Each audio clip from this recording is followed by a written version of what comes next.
conversation explores the art of thinking beyond the obvious. And today I have my special guest.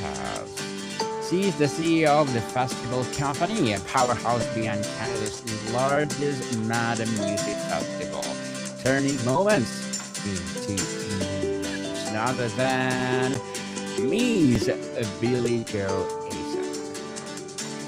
Hi, Daniel. Thanks for having me. Welcome, Miss Billie on Abstract Essay. Can you please introduce more about yourself that I missed? Yes, of course. I'm Billie Jo Aasen, the founder and CEO of the Festival Company, where we specialize in experiential brand creation. So, taking an idea for a brand and turning it into a festival, and then over time into a movement. I'm also the founder and CEO of Extreme Mudfest, Canada's largest mud and music festival, and the president of the Lifted Youth and Mental Health Foundation. And thank you so much for sharing your knowledge and wisdom to the world. Ms. Billy, can you please be my guest on Mental Health 101 and let's talk about mental health awareness if you are interested.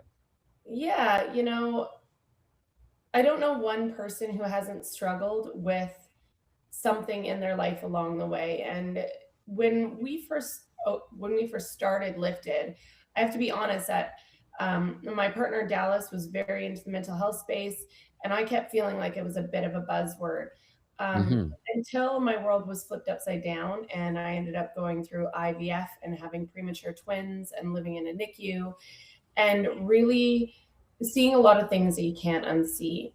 And I realized through a lot of that time and a lot of, self-help that mental health is affected in so many forms, whether it's a kid that's going to school with an empty backpack because they have no food, or a child raised by a parent that struggles with addiction, or a family who struggles to pay the bills and keep the lights on, or in my case, a family that struggled to conceive and then really was just hit with a tidal wave of dealing with different issues as a parent with having sick children.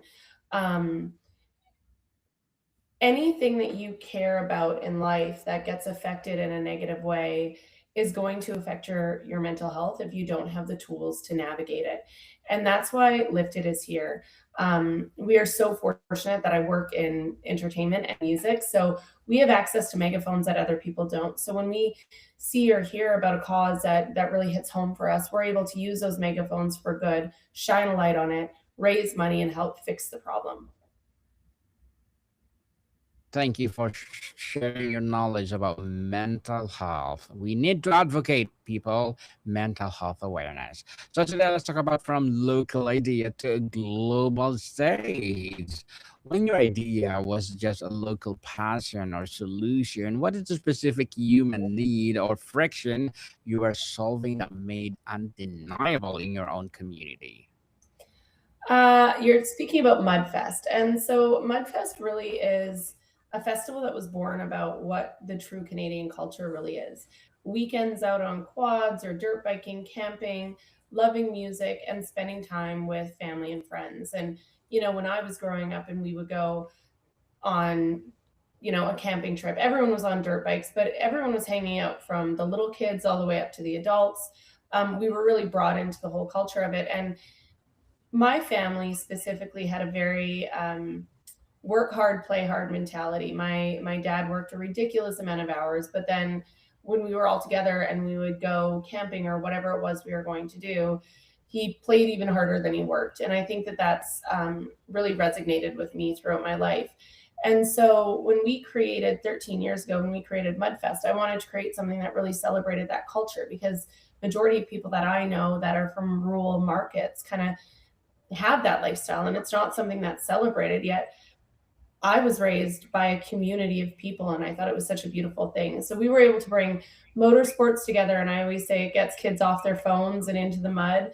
You'll walk through a racing zone and you'll see kids wrenching on trucks with dads, or you'll see competitors wrenching on each other's trucks to get them ready for the race or to fix them for the following day. And then that same night, you'll see everybody dancing in the concert zone and having such a great time. Um, we've had so many births that have come from Mudfest. We had one year where we had fans that we knew had met our first year of Mudfest ever. And about 6 or 7 years later, they were still together, married, had twins, and it was their wedding anniversary. They got married on the Mudfest weekend. And so their wedding song was autographed by Dallas Smith. And so we told them that we had an autographed poster for them. So to come over and we would give them a poster.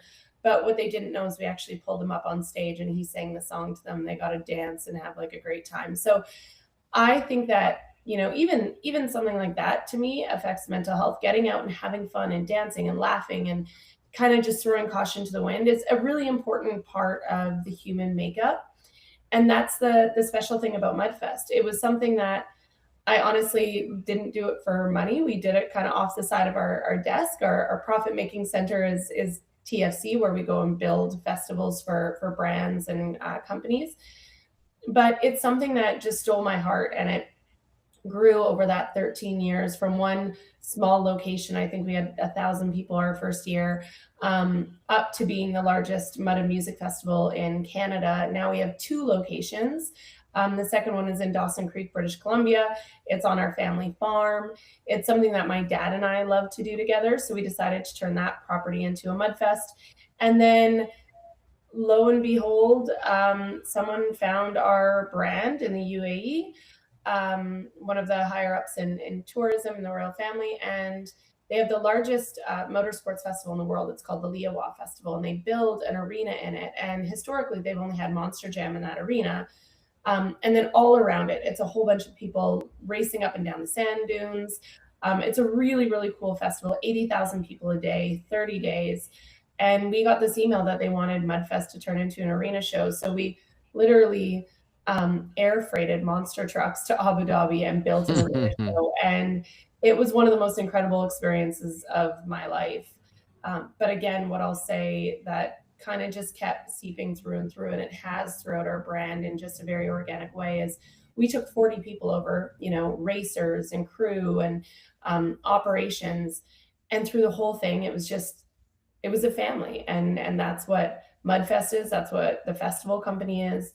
That's what our values are based on.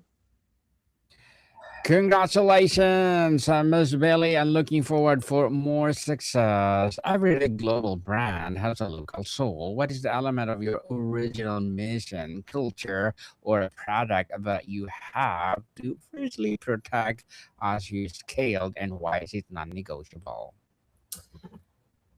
Because if we did it any other way, it wouldn't be ours. There's a lot of wonderful big events out there that are a lot more corporate than we are.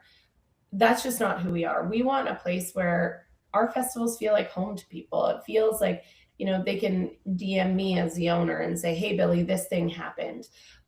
We love that. And through our crew, to be honest with you, our crew has organically grown into, majority of them are all people who are fans first, which is amazing. We've had years where we've had like Mhm, torrential downpour and we're having to reroute traffic and everything else. And you know who's showing up? The fans. They're jumping on their mhm. quads and coming out and saying, "You know what, we'll help move campers over here. We'll help with this." So it's really become, I always say, it's not even my festival, it's our festival. It's a product and a brand that everybody is so proud of and so happy to have.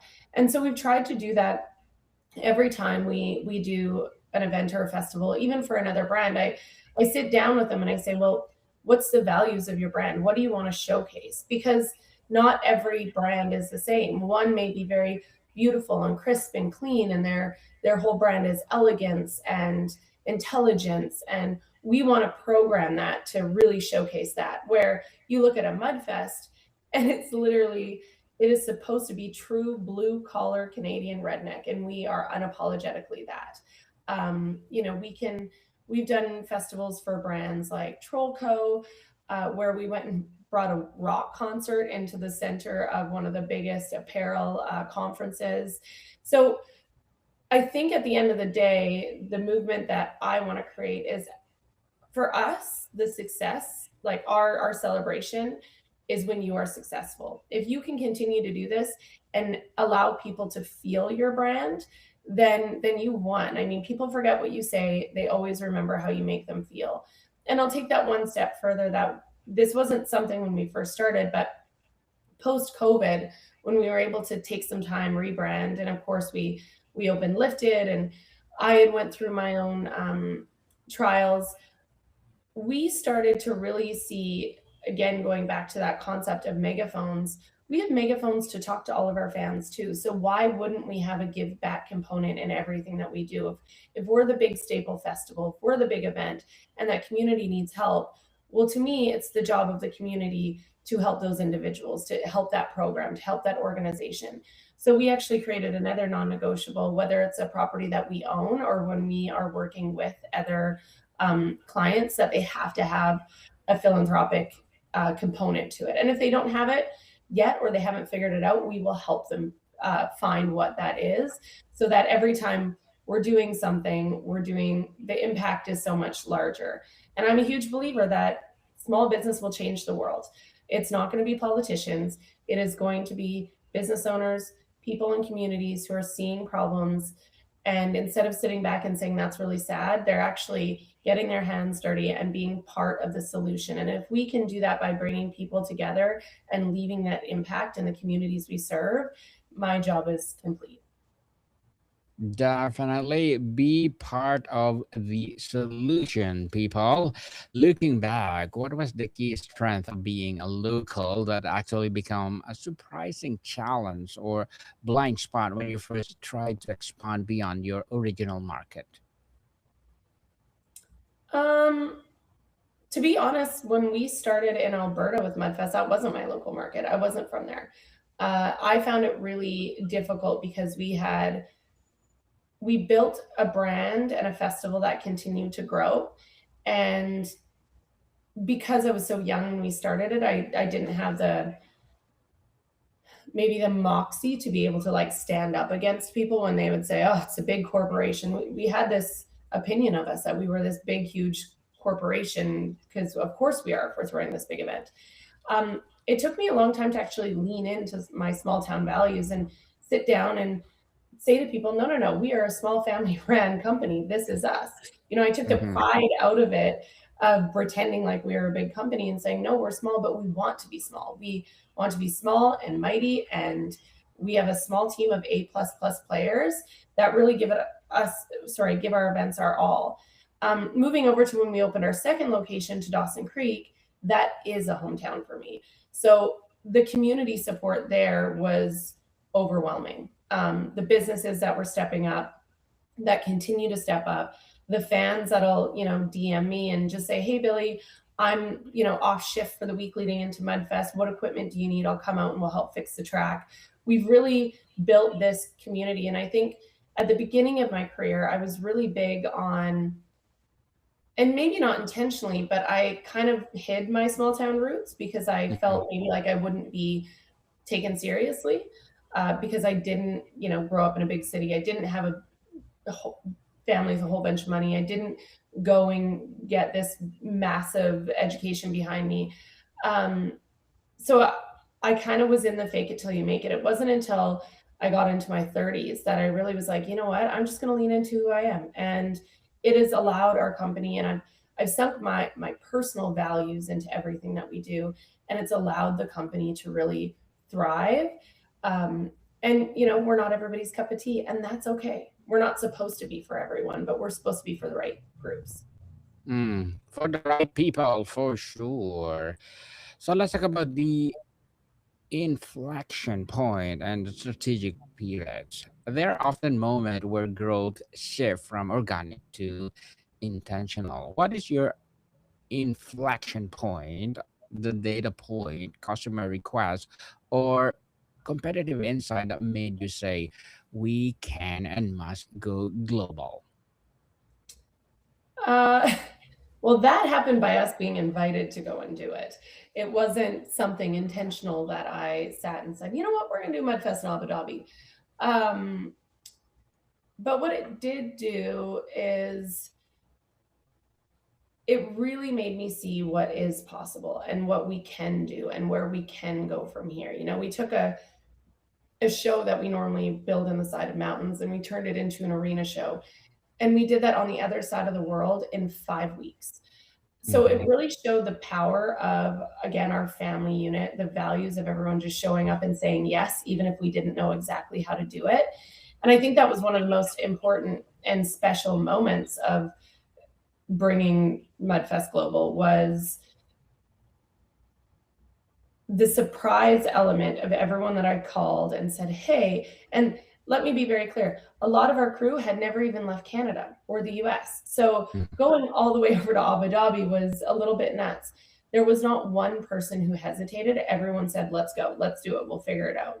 And that to me just speaks volumes to the team, the relationship, and the core family that we built. Now, you talk about inflection point of where it comes from having a natural organic brand to now pushing something out there. We've always our company's always been word of mouth. If people want a festival, they want to work in country music, anything like that, it's pretty quick to say call Billy from the festival company, they'll help you out. This year we're a lot more intentional, but we're intentional not because we actively want to grow our company into this behemoth, because I don't want that.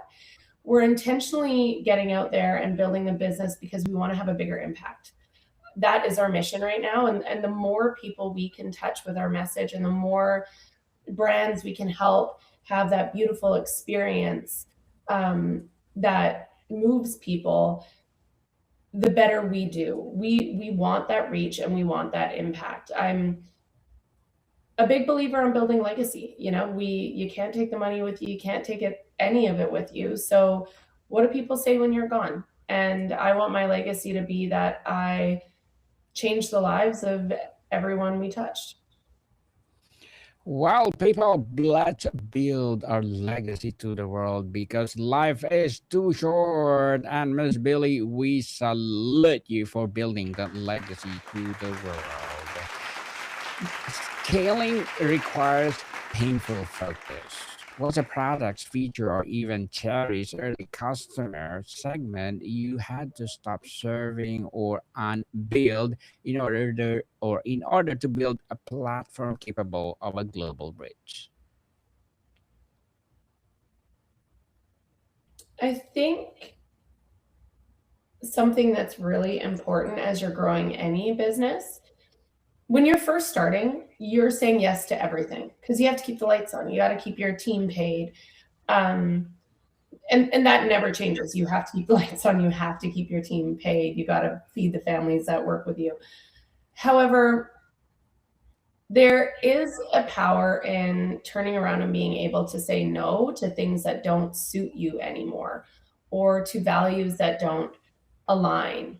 And I've found the more I've said no to things, the more I'm able to intentionally put into the things that I've said yes and really give it my all. Hmm. Interesting. Billy, interesting indeed. For entrepreneur listening who has beloved a local business but intimidated by a global leap, what is the first concrete step you would tell them to take tomorrow? Well, first off, if it was a small local business that turned around and said, I want to go global tomorrow, I would say don't. Don't be afraid to grow into yourself. If you're a local small business and you're getting to the point where you feel like you can expand and you can grow, or you're at that point where you want to be known better in the community, again, giving back is good for business. So figure out what you stand for and really get behind it. And then if you have, for example, if you had a merchandise shop, say, and you're printing merchandise for other people and you've got all the business in the town that you can get, but you want to open a second store, well, then you're going to want to go online. But to be able to go online, you're going to want to build your brand story. You're going to want to talk about what you do. From there, I would go and I would probably create a line of sayings that are attached to our values. So, for example, if we owned it, if TFC or Mudfest owned a merchandise shop, we have some very specific sayings. One is do cool shit and be a good human. The other one is be so loud they can't ignore you, because I think that it's very important to, shout your mission from the rooftops. So I would probably put those on a sweater, and I would say all of the net proceeds of these would go towards this cause.